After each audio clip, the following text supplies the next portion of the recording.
Hi guys, welcome to Kena Financials. இன்னைக்கு வந்து 3rd January. So இன்னைக்கு பேங்க் நிஃப்டியில் நம்ம எப்படி ட்ரேட் பண்ணியிருப்போம், என்ட்ரி அண்ட் எக்ஸிட் எப்படி பிளான் பண்ணிருக்கலாம். ஸோ இதை வந்து நம்ம இந்த வீடியோவில் டிஸ்கஸ் பண்ண போகிறோம். ஸோ பார்த்தீங்கன்னா மார்னிங்கில் வந்து நமக்கு ஓப்பனிங்லேருந்து நம்ம வந்து ஓனாக வந்து பார்ப்போம். ஸோ எங்கெங்கெல்லாம் வந்து என்ட்ரி எடுப்போம் அப்படின்னு சொல்லிட்டு. ஸோ இப்போ வந்து எனக்கு வந்து பார்த்தீங்கன்னா 43,300க்கு மேலே போனால் நான் பை பண்ணுவேன். அதே சமயம் பார்த்தீங்கன்னா 43,000 கீழே வந்து நான் செல் பண்ண போகிறேன். சரிங்களா? ஸோ இதை வந்து நேற்று என்னோட அனாலிசிஸாக இருந்துச்சு. ஸோ இதை பேஸ் பண்ணி தான் நான் ட்ரேட் பண்ண போகிறேன். ஸோ மார்னிங் நமக்கு வந்து ஒரு நல்ல வால்யூம் ஆன கேண்டில் கொடுத்துச்சு. So it's bullish momentum. So இந்த கேண்டிலோட வால்யூமும் நமக்கு ஒரு நல்ல இண்டிகேஷன் கொடுத்துருக்கு புல்லிஷ் சைடில். சரிங்களா? ஸோ ஃபர்ஸ்ட்டு நமக்கு வந்து டேரக்ட் பிரேக் அவுட்டில் வந்து ட்ரேட் பண்ணலாம். அப்படி இல்லை அப்படின்னா நம்ம வந்து ரீடெஸ்ட்காக வெயிட் பண்ணுறோம். ஸோ இப்போ வந்து இங்கே ஹால்ட் அடிச்சு நமக்கு வந்து பிரேக் அவுட் கொடுத்துச்சு. ஸோ பிரேக் அவுட் கொடுத்ததுக்கப்புறம் மார்க்கெட் என்ன ஆயிடுச்சு அப்படின்னு பார்த்தீங்கன்னா இந்த ஏரியாவில் வந்து ஒரு லிட்டில் கன்சால்டேஷன் ஆயிடுச்சு. அதுக்கப்புறம் நான் வந்து என்ன பண்ண போகிறேன் அப்படின்னு பார்த்தீங்கன்னா இமீடியட்டாக வந்து நான் பை பண்ண போகிறேன். ஸோ இமீடியட்டாக பை பண்ணுற பட்சத்தில் நமக்கு எங்கே வரும் அப்படின்னு பார்த்தீங்கன்னா 43,400 வந்து நான் பை பண்ணுவேன். சரிங்களா? So next level of target அப்படின்னு பார்த்தீங்கன்னா 4500 எனக்கு வரணும். சரிங்களா? இப்போ வந்து டைம் அப்படின்னு பார்த்தீங்கன்னா 10 o'clock. ஸோ வந்து ஃபஸ்ட்டு 1 hour 1.5 hours வந்து நான் எப்பயுமே ட்ரேட் பண்ண மாட்டேன். ஸோ வந்து ரேண்டமாக நான் ட்ரேட் பண்ணுறனால ஏதோ ஒரு ப்ரைஸ் ஸ்ட்ரக்சர் இருந்தால் நான் வந்து கன்ஃபர்மேஷன் எடுத்துகிட்டு நான் ட்ரேட் பண்ணுவேன். ஸோ இந்த ட்ரேட் ஐடியில் நான் எடுக்க முடியல. என்னோட டார்கெட் இந்த ட்ரேடுக்கு எவ்வளோ தூரம் இருக்கும் அப்படின்னு பார்த்தீங்கன்னா 43,500 தான் இருக்கும். சரிங்களா? ஸோ நெக்ஸ்ட் நமக்கு வந்து பார்த்தீங்கன்னா மார்க்கெட் எவ்வளோ தூரம் போயிருக்கு அப்படின்னு பார்த்தீங்கன்னா 43,450 வரைக்கும் தான் போயிருக்கு. அதுக்கப்புறம் மார்க்கெட் வந்து நமக்கு மறுபடியும் 43,300 கிட்ட வந்துருச்சு. சரிங்களா? ஸோ இந்த இடத்துல வந்து பார்த்தீங்கன்னா நமக்கு வந்து லோயர் லோ ஃபார்ம் ஆயிடுச்சு. ஸோ இந்த லோயர் லோ ஃபார்மேஷனில் நம்ம வந்து ஐடியலாக எக்ஸிட் ஆகணும். நமக்கு வந்து பை சைட் போகிறதுக்கு சான்ஸ் அதிகமாக இல்லை. சரிங்களா? ஸோ இப்போ செல்லிங் சைட் நான் பார்ப்பேன் அப்படின்னு கேட்டிங்கன்னா நான் செல்லிங் சைட் கன்ஃபார்மாக பார்க்க மாட்டேன். ஏன் அப்படி சொல்கிறேன் அப்படின்னு பார்த்தீங்கன்னா நமக்கு மார்க்கெட் அப்ஸ்ட்ரக்சரில் இருக்குது. ஸோ அப்ஸ்ட்ரக்சர் இருக்கும்போது நான் வந்து பையிங் ஆப்பர்ச்சுனிட்டி மட்டும்தான் பார்ப்பேன். செல்லிங் ஆப்பர்ச்சுனிட்டியை வந்து நான் இக்னோர் பண்ணுறேன். சரிங்களா?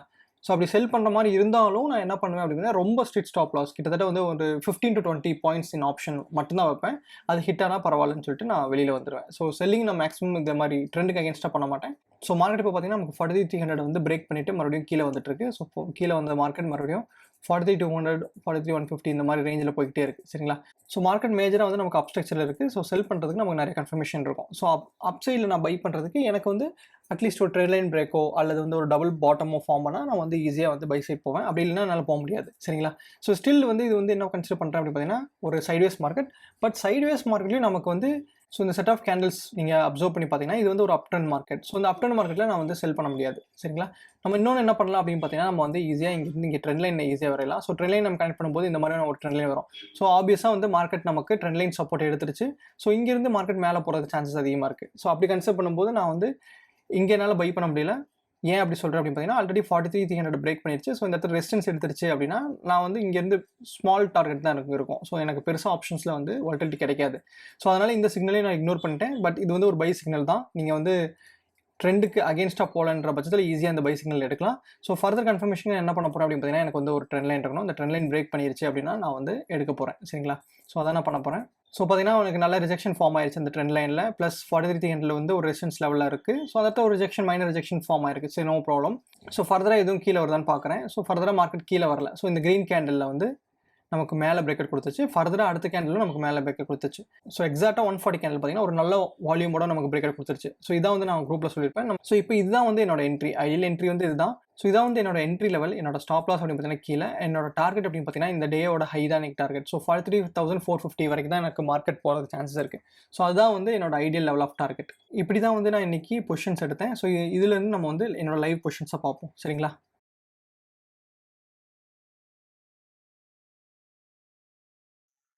இப்போ பார்த்தீங்கன்னா நான் வந்து 43,200 சிஏ வந்து 200 குவான்டிட்டி 325 ருபீஸ்க்கு எடுத்துட்டேன். ஸோ என்னோட எக்ஸ்பெக்டிங் டார்கெட் அப்படின்னு பார்த்தீங்கன்னா 390 ருபீஸ். ஸோ அதனால என்ன பண்ணிட்டேன் அப்படின்னு பார்த்தீங்கன்னா ஸ்டார்டிங்லேயே வந்து நான் டார்கெட்டை டிஃபைன் பண்ணி போட்டேன். ஏன் அப்படி சொல்றேன் அப்படின்னு பார்த்தீங்கன்னா நான் எடுத்த என்ட்ரி அப்படின்னு பார்த்தீங்கன்னா கொஞ்சம் ஹையர் ப்ரைஸ்ல இருக்கிறதுனால நான் வந்து என்னோட டார்கெட்டை வந்து கொஞ்சம் கம்மி பண்ணிக்கணும். ஸோ மேக்ஸிமம் பார்த்தீங்கன்னா என்னோட டார்கெட் வந்து 390 400 தான் இருக்கணும். ஸோ நான் வந்து ஒரு சேஃபர் சைடு இருக்கிறதுனால 390 எடுத்தாலே போதும் அப்படின்னு சொல்லிட்டு நான் லிமிட்டை வந்து செட் பண்ணி வச்சுட்டேன்.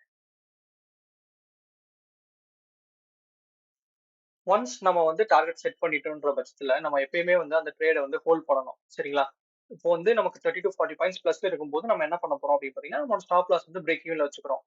பட் ஸ்டில் நம்ம என்ன பண்ண போறோம் அப்படின்னு பாத்தீங்கன்னா நம்ம டார்கெட் ரீச் ஆகிற வரைக்கும் நம்ம ஹோல்ட் பண்ண போறோம். நம்ம வந்து பயந்துட்டு நம்ம வந்து எக்ஸிட் ஆகக்கூடாது. அப்படி எக்ஸிட் ஆயிட்டீங்க அப்படின்னா நமக்கு வந்து ஒரு பெரிய பெரிய ட்ரேடிங் ஆப்பர்ச்சுனிட்டி நம்ம வந்து மிஸ் பண்ணிடுவோம். ஸோ இந்த ஏரியாவில் எக்ஸாக்டாக மார்க்கெட் 43,458 தொடும்போது நான் ஆப்ஷன்ஸில் எக்ஸிட் ஆகிட்டேன். எனக்கு கிட்டத்தட்ட வந்து ஒரு 65 பாயிண்ட்ஸ் ப்ராஃபிட் கிடச்சிச்சு. ஸோ அதோட வந்து நான் இன்னைக்கு டேயோட ப்ராஃபிட்டை வந்து புக் பண்ணியாச்சு. ஸோ இப்போ நம்ம அடுத்து என்ன பார்க்க போகிறோம் அப்படின்னு பார்த்தீங்கன்னா நாளைக்கு மார்க்கெட் அனாலிசிஸ் எப்படி இருக்க போகுது. ஸோ 50 மினிட்ஸ் டைம் ஃப்ரேமில் நம்ம பேங்க் நிஃப்டி வச்சிருக்கோம். ஸோ நமக்கு வந்து நெக்ஸ்ட் லெவல் ஆஃப் சப்போர்ட் எங்கே இருக்கும் அப்படின்னு பார்த்தீங்கன்னா 43,200 தான் வந்து நமக்கு நெக்ஸ்ட் லெவல் ஆஃப் சப்போர்ட்டாக இருக்கும். ஸோ ஐடியலி வந்து இதுதான் வந்து ரீசன்ட் ஸ்விங் ஃபார்ம் ஆயிருக்கு. ஸோ இது வந்து நமக்கு ஐடியல் சப்போர்ட்டாக இருக்கும்.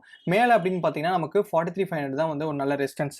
ஒன்ஸ் மார்க்கெட் வந்து 43,500 பிரேக் அவுட் கொடுத்துச்சுன்ற பட்சத்தில் நமக்கு சண்டே டிஸ்கஸ் பண்ண மாதிரி நமக்கு மார்க்கெட் 44,000 போகிறதுக்கு சான்ஸ் அதிகமாக இருக்குது. அதுக்கு நமக்கு பிரேக் பண்ணணும் சரிங்களா. சப்போஸ் இந்த லெவலில் நமக்கு பிரேக் பண்ணல அப்படின்னா நம்ம வந்து என்ன பண்ணுவோம் அப்படின்னு பார்த்தீங்கன்னா இதை வந்து டபுள் டாப்பை கன்சிடர் பண்ணுவோம். ஸோ டபுள் டாப்பை கன்சிடர் ஆயிடுச்சுன்ற பட்சத்தில் நமக்கு வந்து 43,200 கீழே ஒரு 50 மினிட்ஸ் கேண்டில் வச்ச உடனே நம்ம வந்து செல் பண்ணிடுவோம். ஸோ நமக்கு நெக்ஸ்ட் லெவல் ஆஃப் டார்கெட் எங்கே இருக்கும் அப்படின்னு பார்த்தீங்கன்னா 43,000 பிரேக் பண்ணிடுச்சு அப்படின்னா நமக்கு வந்து 42,800 42,900 வரைக்கும் மார்க்கெட் டவுன் சைடில் வரதுக்கு சான்சஸ் இருக்குது சரிங்களா.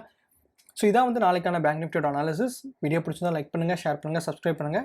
தேங்க்ஸ் ஃபார் வாட்சிங் கேனா financials. Take care. Bye friends.